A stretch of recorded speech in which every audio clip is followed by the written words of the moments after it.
Phone করে বলেন যে বিদ্যুৎ মন্ত্রী আপনাকে দেখা করতে বলেছেন, আপনার এই স্ট্যাটাসটা আমরা দেখিয়েছি। ফেসবুকে লিখলেই অপপ্রচার এবং সেটার শাস্তিযোগ্য অপরাধ, এই রকম নোটিশ দেওয়ার পরে অনেকেই তো সাহস করবে না। আমার বিদ্যুৎ বিল এসেছে ৭,৮৯৪ টাকা। আমি ২০১৩ সাল থেকে বেইলি রোডে থাকি। তো সামগ্রিকভাবে বলতে গেলে গত ৫-৬ বছর ধরে আমার বিল ২৫০০ থেকে ৩০০০ টাকার মধ্যে আসে। তো এবারই হঠাৎ করে দেখলাম আমার বিদ্যুৎ বিল অস্বাভাবিকভাবে বৃদ্ধি পেয়েছে, যেটা অকল্পনীয়, অবিশ্বাস্য এবং এটা কোনোভাবেই মেনে নেওয়া যায় না। আমার বিদ্যুৎ বিল এসেছে ৭,৮৯৪ টাকা এবং জুন মাসে আমার বিদ্যুৎ বিল এসেছিল ২৪৭০ টাকা। তার মানে দ্বিগুণেরও বেশি বেড়েছে। তো এটা কিভাবে সম্ভব? তো আমি এটাই একটা স্ট্যাটাসে উল্লেখ করলাম এবং আমি মাননীয় প্রধানমন্ত্রীর কাছে দ্রুত পদক্ষেপ নেবার জন্য আহ্বান জানালাম। তো এরপর এটা ভাইরাল হয়েছে স্ট্যাটাসটা। আমার মনে হয় যে শিল্পী, লেখক এবং সাংস্কৃতিক কর্মীদের মধ্যে আমি প্রথম এই ধরনের স্ট্যাটাস দিলাম, ফলে অনেকে এটা নিয়ে নিউজ করেছে। অনেকে আবার প্রশ্ন তুলেছে যে মাননীয় প্রধানমন্ত্রী কেন বিদ্যুৎ মন্ত্রী নয়? তো আমার প্রশ্ন হচ্ছে যে যেহেতু বিদ্যুৎ মন্ত্রণালয়ে কোনো না কোনো কারসাজির মাধ্যমে এই ধরনের ঘটনা ঘটছে। আমি যখন আমার এই অস্বাভাবিক বিল দেখলাম, তখন আমার অ্যাপার্টমেন্টের অন্যদেরকেও জিজ্ঞেস করলাম। প্রায় সবাই একই কথা বললেন যে হ্যাঁ, আমাদেরও তো বিল এসেছে। যাদের বিল আসতো ৩,০০০, তাদের এসেছে ৯,০০০। যাদের বিল আসতো হয়তো ৫,০০০, তাদের এসেছে ১৫,০০০। এরকম ঘটনা ঘটেছে। তো আমার ছোট্ট বাসা, সেখানে পরিবারের সদস্য কম, আমরা ৪ জন থাকি। এর মধ্যে ২ জন ছোট সদস্য, একটা এসি চলে, তাও কালে ভদ্রে চলে, কারণ এখন আমরা ফ্যানই চালাই। তো এইরকম একটা ছোট্ট বাসায় পরিবারের সদস্য যেখানে কম, সেখানে এরকম অদ্ভুত বিল আসবে, এটা তো মেনে নেওয়া যায় না।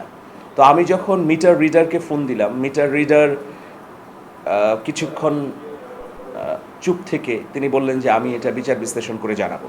এরপর ১ ঘন্টা পরে ফোন দিয়েছেন মিটার রিডার। ফোন দিয়ে বললেন যে না স্যার, আপনি তো ৬০০-র উপরে ইউনিট ব্যবহার করেছেন। তো আমি বললাম যে ৬০০-র উপরে ইউনিট আমি কিভাবে ব্যবহার করব? গত মাসেও তো আমি ১৬৩ ইউনিট ব্যবহার করেছি, ২০০-র কাছাকাছি।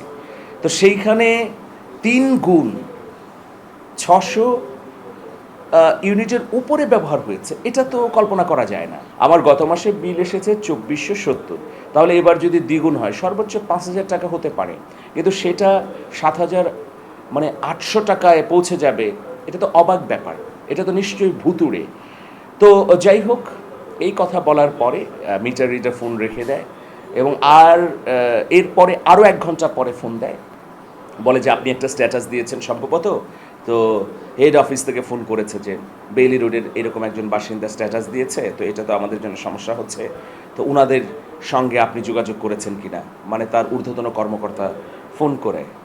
তো আমি বললাম যে আমি যে স্ট্যাটাসটা দিয়েছি সেখানে কিন্তু আমি স্পষ্টভাবেই বলেছি যে এর পেছনে একটা সিন্ডিকেটের কারসাজি থাকতে পারে, এর পেছনে অদৃশ্য হাত থাকতে পারে। আমি সুনির্দিষ্টভাবে বিদ্যুৎ বিভাগকে দায়ী করিনি। তো আমি ওই মিটার রিডারকে বললাম যে আপনি তাহলে একটা তদন্ত কমিটি গঠন করেন, আপনার ঊর্ধ্বতন কর্মকর্তাদের বলেন যে উনি নাগরিক হিসেবে একটা তদন্ত চাচ্ছেন, যেহেতু স্ট্যাটাসটা ভাইরাল হয়েছে, অনেকের কাছে ছড়িয়ে গেছে। তো তখন বললেন যে ঠিক আছে, আমি দেখব। কিন্তু পরে আমি ফোন যখন করলাম, বললো যে না, আমরা কোনো তদন্ত কমিটি করতে পারবো না, আমরা দেখেছি আপনার ইউনিট অনুযায়ী বিল ঠিক এসেছে। তো আমি বললাম যে এটা তো গোজামিল কথা একটা, ইউনিট অনুযায়ী বিল ঠিক এসেছে এটা দিয়ে দায়মুক্তি পাওয়া যাবে না। আপনারা এই দেখভাল করেন, আপনাদের হাতেই মিটারের নিয়ন্ত্রণ। তো সুতরাং আপনাদের ওইখান থেকে, যে জায়গা থেকে নিয়ন্ত্রণ করা হয়, সেখানে যদি আপনি মিটার বাড়িয়ে দেন যে এই লোকটা ১০০ ইউনিট খরচ করেছে, এখন তার আমি কারসাজি করে বিল আমি ৫০০ ইউনিটের দিলাম, তো মিটারের কারসাজিটাও তো আপনাদের দেখার দায়িত্ব।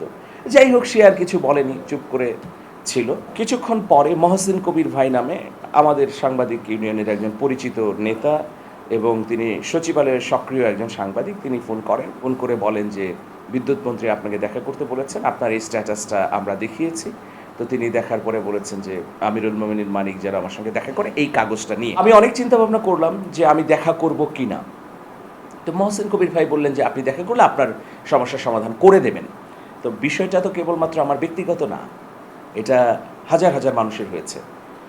এটা কেউ যদি অস্বীকার করে তাহলে সেটা অত্যন্ত গর্হিত একটা কাজ হবে। মানুষ আসলে ভয়ে বলতে পারছে না বা ভাবছে যে কোন বিপত্তির মধ্যে আবার পড়ব যদি আমার সংযোগটা কেটে দেয় বিদ্যুৎ অফিস থেকে। কারণ একদিন আগে একটা শক্ত নোটিশ দেওয়া হয়েছে যে অপপ্রচার করলে শাস্তি দেওয়া হবে, যদিও পরে ওইটা সংশোধনী করে আরেকটা নোটিশ দিয়েছে।